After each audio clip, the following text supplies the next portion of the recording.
Salut tout le monde! Moi je suis très contente de vous retrouver pour cette première capsule que j'ai nommée l'instant spiritualité. Donc comme le veut la tradition, comme le voudra la tradition, je vous parlerai de spiritualité autour d'un bon thé à chaque fois. Quand je parle de spiritualité, bien sûr, c'est une spiritualité ancrée, bien ancrée dans votre corps, sur cette terre. Comment en fait faire valoir cette part de vous qui est informe, qui est venue prendre une forme eh bien, dans sa dimension la plus matérielle. Et sans se rendre compte, bien sûr, on obéit toujours à ces fameuses lois spirituelles. Pour cette première capsule, je voulais vous parler des différentes formes que peut prendre l'ego. J'en ai classifié 4. En fait, il y a des jeux de l'ego. L'ego joue des jeux. Et donc, on s'en rend pas toujours compte. Mais une fois qu'on en a pris conscience, eh bien, c'est plus facile de s'extraire de ça et de revenir justement dans cette partie qui est au-dessus de l'ego. Alors, l'ego n'est pas toujours négatif. La preuve, on va parler de la première forme d'ego que je nommerai l'ego positif, on va dire. En fait, c'est votre personnage. C'est-à-dire que quand vous descendez sur Terre, vous avez un mandat d'incarnation et vous avez décidé de prendre une forme humaine pour co-créer dans l'harmonie de la vie avec vos dons que vous avez choisi avant de venir. Ah ben moi je ferai de la super musique ou moi je serai un super prof ou voilà. Enfin en fait on peut même choisir d'être éboueur. Enfin là en ce moment je vois ces personnes le matin parce que je me lève tôt, mais c'est merveilleux quoi. Enfin je veux dire, ils rendent nos villes propres, magnifiques, et puis voilà, ce qui doit être propre et purifié à l'intérieur de nous doit aussi se refléter en miroir à l'extérieur. Donc quand on a une ville propre, c'est aussi le miroir de nos attitudes intérieures qui sont pures, on va dire. Donc c'est des petits anges aussi. Donc il n'y a pas de sous-métier. Ce que je veux dire par là, c'est que donc on va incarner un personnage, mais tout en étant conscience qu'on va servir des valeurs supérieures à nous. Donc vous avez le moi qui va être l'identité propre que vous avez choisie dans cette vie. Et puis vous avez la conscience, la supraconscience supérieure, qu'on va plutôt aller toucher quand on est en état de méditation, par exemple, où on accède un peu au non-être, au vide, à cette vacuité dont on fait partie.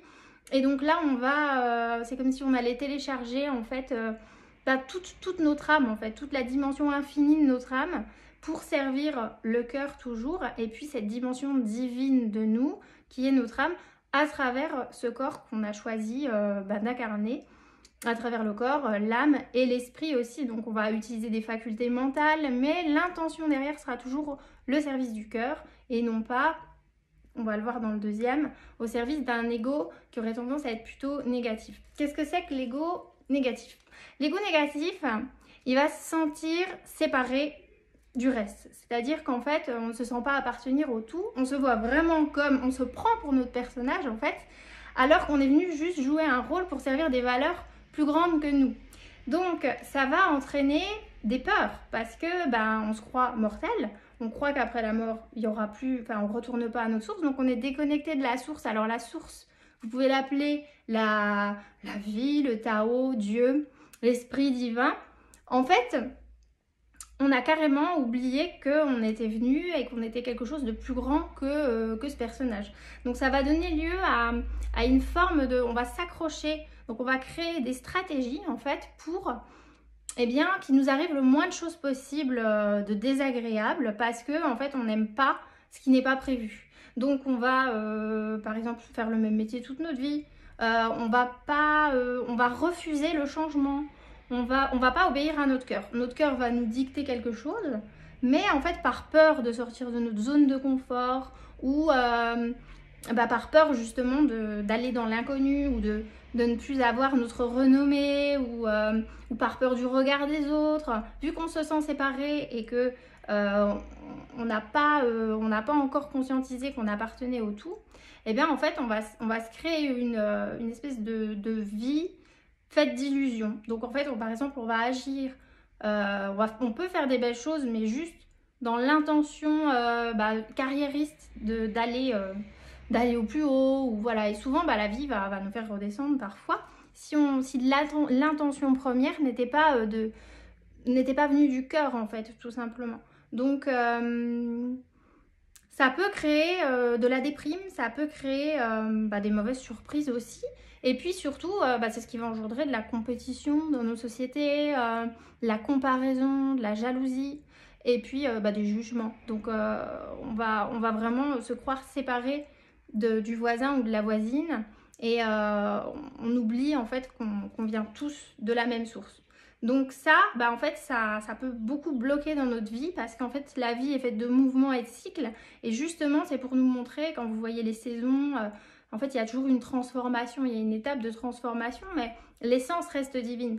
Et quand on se prend juste pour un être humain et que on a décidé justement d'être juste ce personnage-là, et en fait, la vie va nous ramener d'une manière plus souffrante à quelque chose qui nous dépasse, quoi. On va devoir casser les barrières d'une manière ou d'une autre puisqu'on va souffrir, en fait. Donc voilà, dans tous les cas, c'est une manière de vivre l'ego qui est souffrante, mais qui est censée nous ouvrir à plus grand et ensuite nous faire adopter plus d'humilité ou plus de solidarité ou voilà, plus d'ouverture de cœur tout simplement et de confiance en la vie et au fait qu'on est une source divine et qu'il y a un plan aussi pour nous. L'ego inversé. Ensuite, ça c'est la troisième forme d'ego. Alors ça c'est un ego un petit peu pernicieux parce que quand on n'a pas confiance en nous, alors vous voyez, il y a des personnes qui ont un bon ego, c'est-à-dire qu'en fait, ils ont confiance en eux, ils vont se servir de leurs paroles pour diffuser des choses qu'ils ont apprises, ou voilà, enfin, c'est une transmission, et puis voilà, ça coule de source. Mais il y a des personnes qui ont des tas de dons, et en fait, qui refusent leur mandat d'incarnation, donc ils se croient encore une fois séparés de la source, c'est-à-dire qu'ils ont oublié pourquoi ils étaient venus, ils ont oublié ce qu'ils sont, et en même temps, en fait, ils n'ont pas du coup confiance en eux, ils refusent de faire tel métier, même si sur le moment, leur cœur leur dit que tu dessines bien, tu as un don, mais même si on leur dit mais c'est difficile de gagner son argent comme ça, donc en fait, ils vont pas oser le faire parce qu'ils se sous-estiment. Alors qu'en fait, on leur a donné, leur âme est prévue pour ça, pour faire des belles choses. Et puis, l'univers se charge du reste. L'univers se charge d'apporter les synchronicités, les bonnes personnes, les clients qui vont faire en sorte, les bonnes aides qui vont faire en sorte que on va s'en sortir à la fin du mois tout en faisant quelque chose qui nous plaît et qui nous rend heureux et vibrant. Et puis, du coup, on rayonne sans forcément gagner énormément d'argent, mais en fait, on est en bonne santé, donc en fait, on est dans une abondance totale parce qu'on se suit. Et l'ego inversé, c'est refuser cette part divine, cette dimension divine qui veut exploser à l'extérieur de nous pour servir le monde. Voilà, l'harmonie, le beau, le vrai, le juste. Et puis finalement, on va se réprimer. Et le fait de se réprimer va nous conduire à déprimer souvent. Et donc, voilà, et souvent ça peut être aussi par peur du regard des autres. Donc on retombe dans l'ego où quelque part on ne veut pas se risquer au regard des autres. Donc du coup c'est un ego puisqu'on croit que l'autre n'est pas nous. Oui mon chat. T'es d'accord? Donc ego inversé, c'est aussi un piège de l'ego où là c'est carrément l'opposé d'un ego surdimensionné qui se croit plus fort que tout le monde. C'est on se sous-estime au point d'oublier d'où on vient.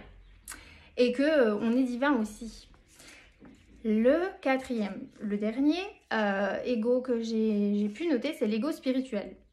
Celui-là, il n'est pas facile parce que vous allez vivre des expériences, un cheminement d'éveil et vous allez comprendre certaines choses. Alors, l'ego spirituel peut vous amener à un état de conscience, parfois, forcément, où vous voyez plus de choses, soit dans le monde invisible, ou encore vous avez vécu des expériences mystiques, où vous êtes très religieux et donc cette religion en fait vous apporte, vous nourrit de l'intérieur et vous accédez à des notions d'amour universelles que vous avez envie de partager au monde.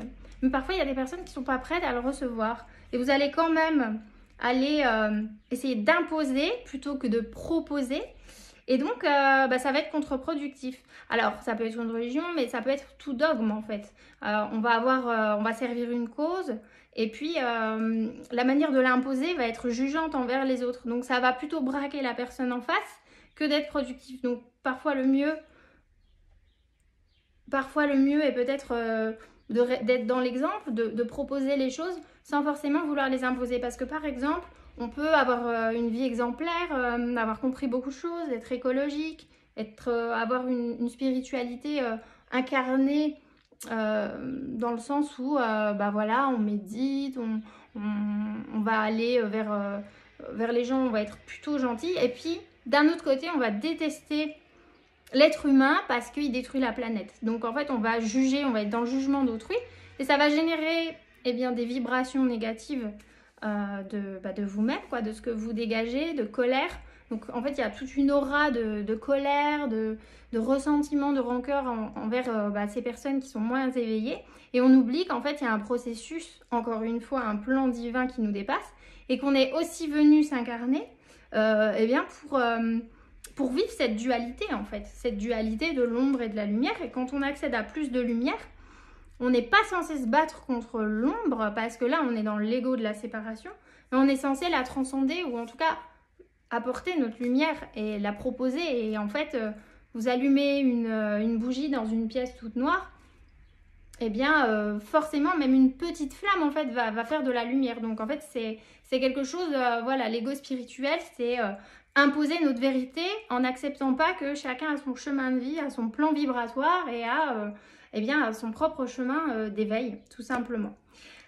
Donc voilà, ça peut être, on peut vite se retrouver isolé quand on a tendance finalement à parfois accéder à un certain niveau d'éveil vraiment, ou par exemple on va préférer même communiquer avec des êtres de lumière plutôt qu'avec nos frères et sœurs humains qui sont aussi en cheminement. Donc non, on n'est pas venu pour ça. Si on est là sur Terre, c'est aussi justement pour être au contact des autres qui sont parfaitement imparfaits, tout simplement. Donc ça, c'est l'ego spirituel individuel. Et il y a un ego spirituel plus collectif qu'on va retrouver au niveau... excusez-moi, qu'on va retrouver au niveau plus collectif dans les choix politiques. Donc, par exemple, les choix qui sont faits en ce moment par rapport au Covid, ils découlent aussi d'un dogme qui est le scientisme. C'est-à-dire qu'en fait, la science, par exemple, alors il y a des personnes qui peuvent ne pas être du tout religieuses, mais qui vont croire en la science, qui vont être très matérialistes dans le sens où ils ne croient qu'à la matière et ils pensent qu'après la mort, il n'y a plus rien, quoi. Et en fait, ils ne vont pas du tout prendre en compte les expériences des autres qui voient des anges, qui entendent des anges, parce que c'est pas vérifiable, parce qu'on peut pas le prouver, parce que c'est pas crédible tant que l'expérience d'un miracle, par exemple, n'a pas été faite 10 000 fois. Alors qu'en fait, quand il y a des miracles qui se produisent dans notre vie, c'est notamment dû au fait qu'on se connecte à l'instant présent. Excusez-moi, j'ai des petits problèmes de caméra. On va y arriver ou pas ? Donc, on se connecte dans une dimension d'instant présent qui nous relie à une forme d'éternité et à cette parcelle divine en nous, en fait, qui est capable de produire un miracle dans l'instant T, hors de l'espace-temps. Donc, en fait, ça ne sera jamais facile à prouver. Mais on avance quand même parce que dans la science, il y a des personnes qui ont eu de l'intuition, comme Einstein, qui était très mystique. Mais aujourd'hui, par exemple, Nassim Haramein, je crois, parle de la théorie de l'univers connecté. Donc l'univers connecté, quelque part, rejoint le côté spirituel qui dit qu'en fait, on est tous interconnectés au niveau de nos cellules. En fait, le microcosme rejoint le macrocosme et ce qu'on va faire dans nos actes du quotidien vont avoir un impact dans l'harmonie de l'univers. Donc quelque part, on est connecté à une source qui est en permanence connectée à nous et à ce qu'on fait, quoi. Donc il y a une omnipotence d'une intelligence supérieure qui... en fait, qui nous a réglé d'une certaine manière où forcément on va avoir des effets, des conséquences suivant nos actions, quoi, pour toujours réharmoniser cet univers et ce plan, cette forme d'intelligence, en fait, qui avance avec un plan bien orchestré. Donc, le dogme là en ce moment, c'est de voir par exemple la crise du Covid à travers une seule lunette scientiste, c'est-à-dire... le vaccin par exemple, où il faut éradiquer, se couper du virus. Donc là encore une fois, on n'accepte pas de faire partie de la nature, d'être partie intégrante de ça. On veut se séparer du virus Et du coup, bah, ça engendre carrément une séparation de nos confrères humains, puisqu'on ne peut plus les embrasser, on ne peut plus les aimer comme on voudrait, ou même d'être dans la fraternité en serrant simplement la main. Donc en fait, on se coupe de notre humanité, on se coupe de la nature, hein, puisqu'on nous a même interdit parfois pendant les confinements d'aller nous recharger notre énergie dans la forêt, par peur de mourir. Donc en fait, on nous empêche de vivre par peur de mourir. Donc on oublie d'où on vient. Encore une fois, on est dans l'ego. On oublie qu'on a une source en nous qui est immortelle en fait, et qui même après la mort continue de vivre, et que y a cette âme en fait qui est éternelle. Donc par peur de la mort, en fait, on est un peu mort-vivant entre guillemets parfois dans nos manières d'agir en ce moment.